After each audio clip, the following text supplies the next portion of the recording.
Good evening, everybody. Welcome to the show. We are so glad to be here with you. We're excited that we got to come on Saturday night. Saturdays has been tough for us just because we both got a lot in the hopper, but we're glad to be here with everybody. Watchful, how are you?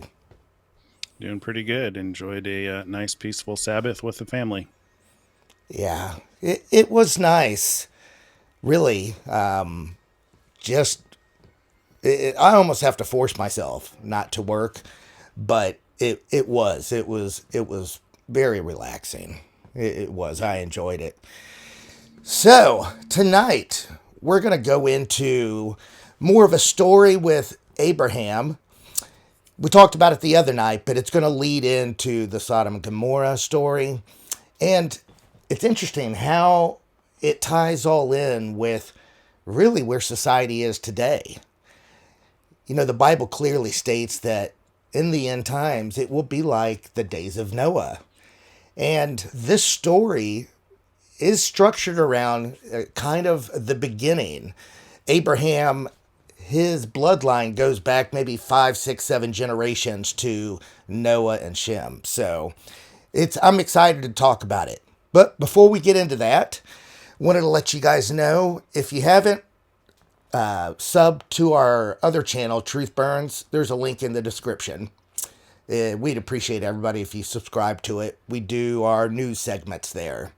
And Monday, Dr. Sean, he's going to be talking about something he's an expert in, other than his Bible concepts and his sermons and teachings. You know, he was in the agency for a long time. He worked in some of the most secret parts of the government doing threat assessment and the agency. He was in the Navy, helped with the Secret Service. Anyways, he's going to talk Monday about threat assessment, how to actually disable your enemy, observing your environment that you're in so you can detect stuff that looks like that's abnormal. For example, whenever we go out to dinner or go out to eat, wherever we sit in the restaurant, my back is always positioned so I can see the front door. It's just something that he's kind of drilled into my head over the years.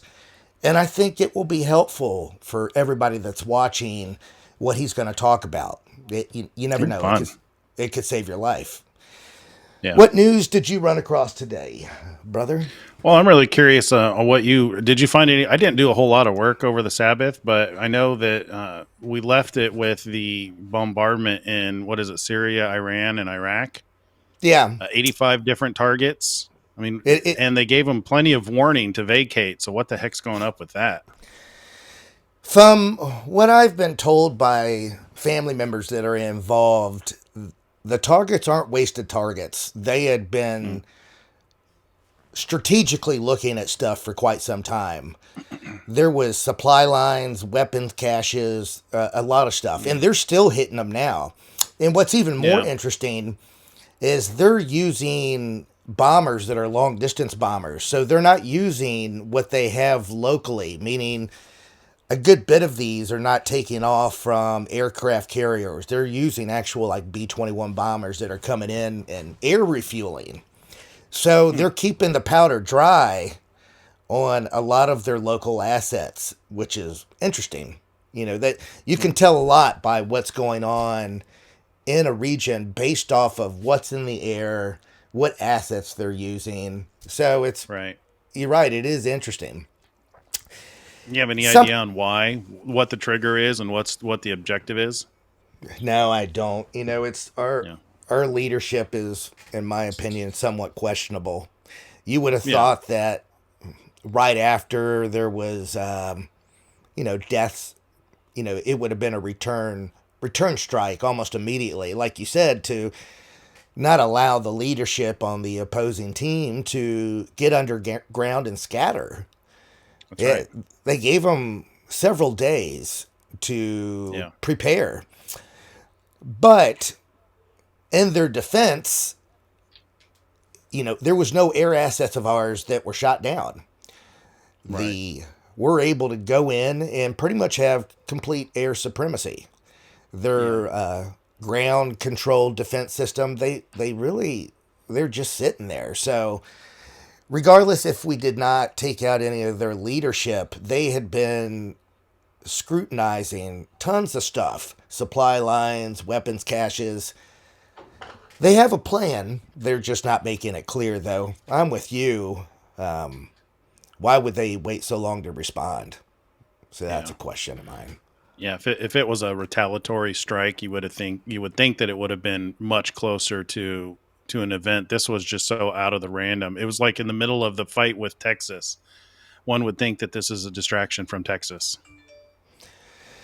Yeah, it's hard to try to understand their reasoning for a lot of things they do. I'm going to cut to my Yeah. screen real quick and show something that I think you'll find interesting. It's regarding Elon Musk. Oh, okay. Yeah. So let me go here.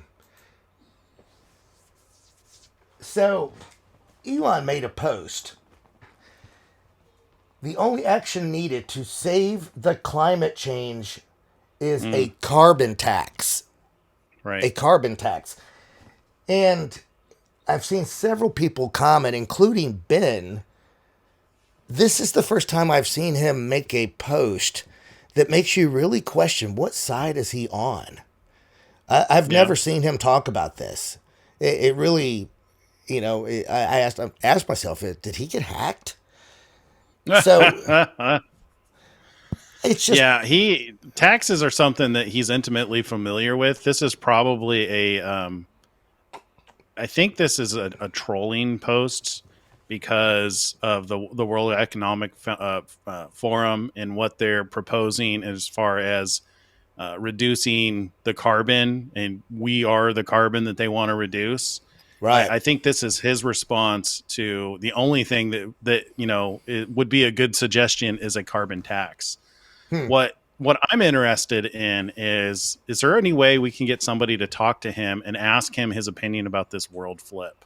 The rotation of the earth, because climate change is the least of our concerns in regards to the ozone being, eaten away, because it sounds to me like it is well known that the magnetic shield of the earth is being deteriorated and it's about to flip.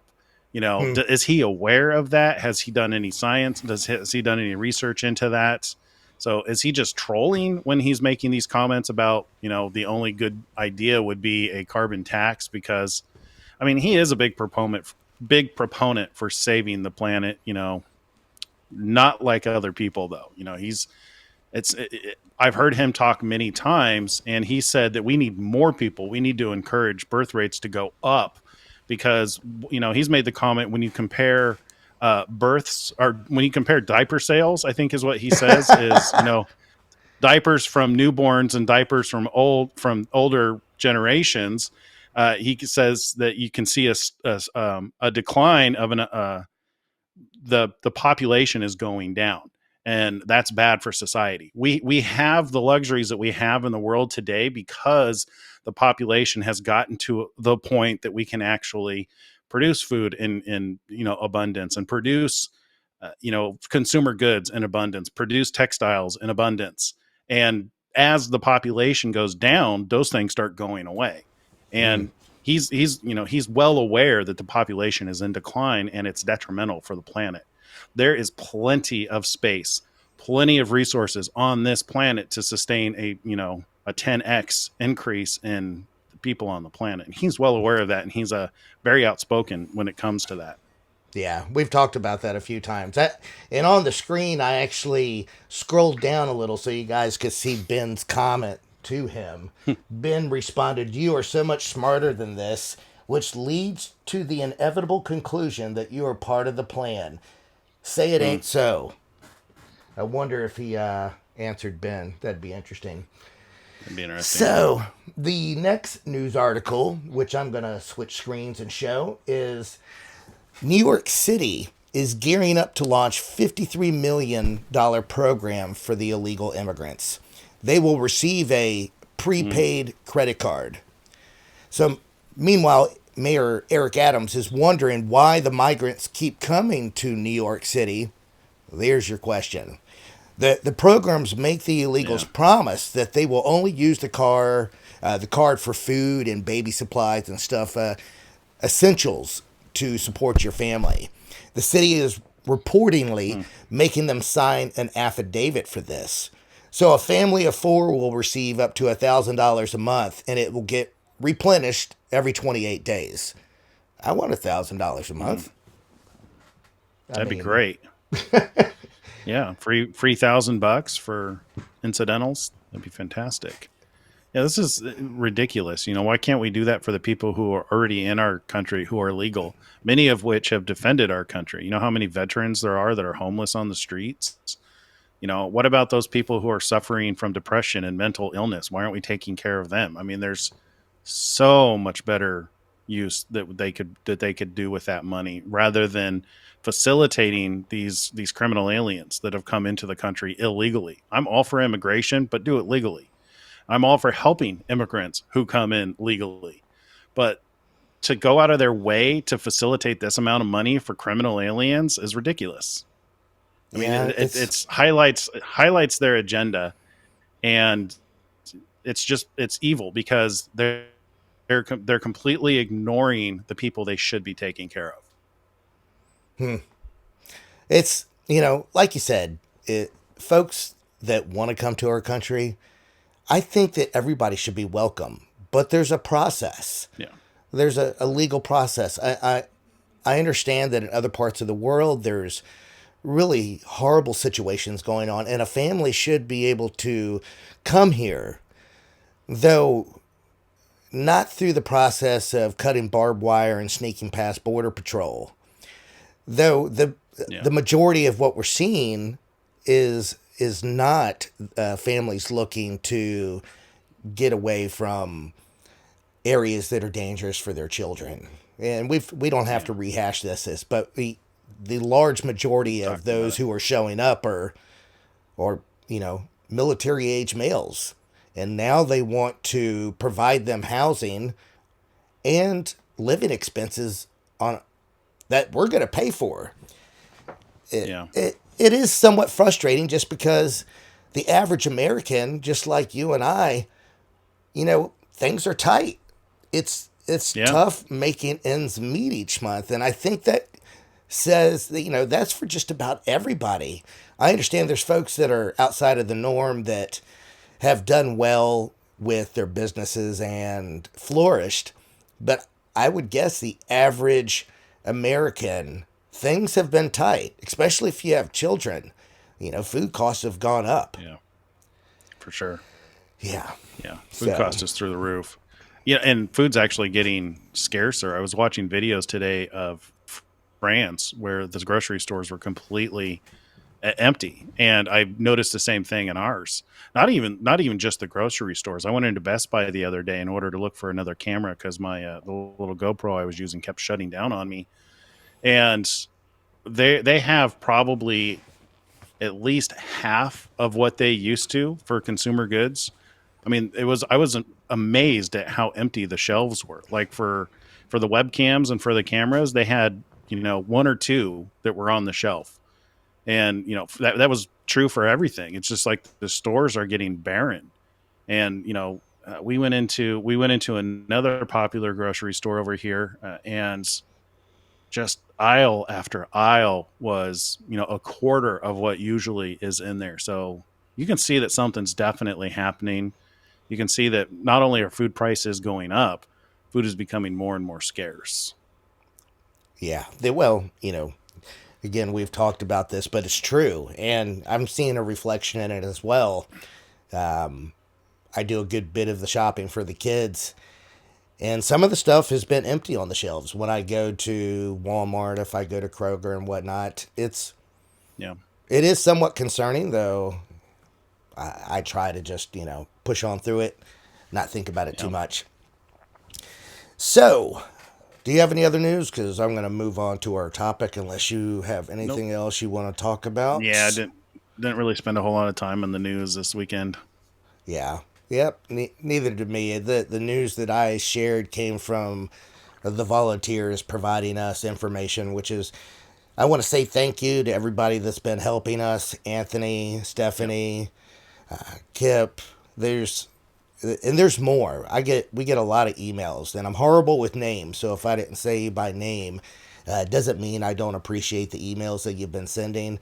We've received a lot of encouraging emails and folks Hmm. volunteering information that has been really helpful. And I Yeah. apologize in advance if I haven't responded to everybody's emails. We're a tad overwhelmed, so we're trying to keep up with We're it. growing. Yeah, we're Growing growing. pains. Thank you for watching this segment from our live show. We are live every night, 9 p.m. Eastern Standard Time, except for the Sabbath period.